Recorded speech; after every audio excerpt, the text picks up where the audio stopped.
তোমার কি হয়েছে বাবা? তুমি এমনি ভাবে ছুটে এসে তুমি তোমার মায়ের কাছে রাস্তার চক পরিচালনা করতে করতে হঠাৎ করে আমার সর্বশরীরটা ক্লান্ত হয়ে পড়ে এমন সময় আমি নিদ্রায় গিয়েছিলাম। তারপর আমি স্বপ্ন যুগে দেখলাম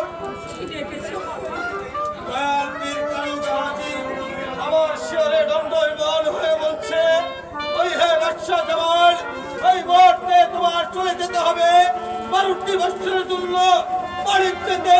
যদি তোরা ফিরে না দেশ সামান্য রাজ্যের রাজ্য পানি করিবে বড় বড় 12 বছর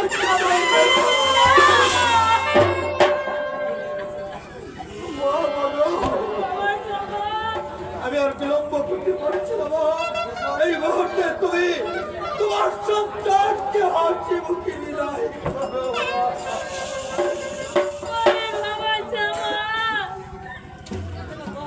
তোমার ফিরে যা বলেছে সেই কথা শেষ করতে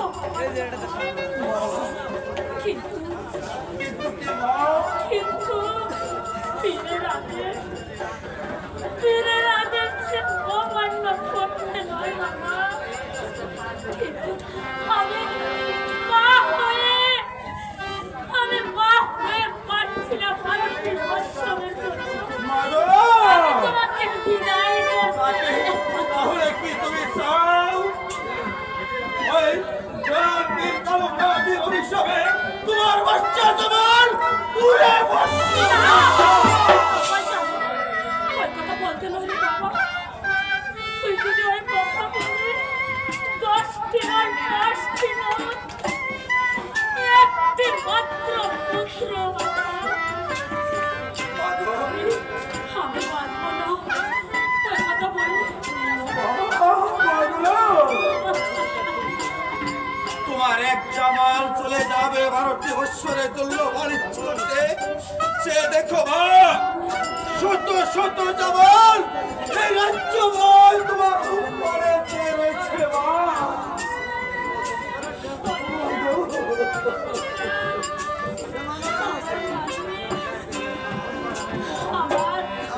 আমার অন্তরে কোনো সুখ হয় না যে আমার বাবা জামাল 12টি বছরের জন্য মালিশ করতে চায়।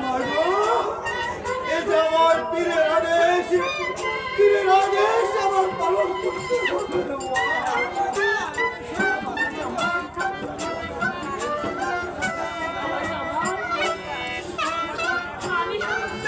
আমি তোমাকে 12টি বছরের জন্য বিদায় দেব। আমি হাসি মুখে তোমাকে বিদায় দেব। কিন্তু যাওয়ার আগে তোমার স্ত্রী কমলার কাছ পথে তুমি হাসি মুখে বিদায় দিয়ে চলে যাও।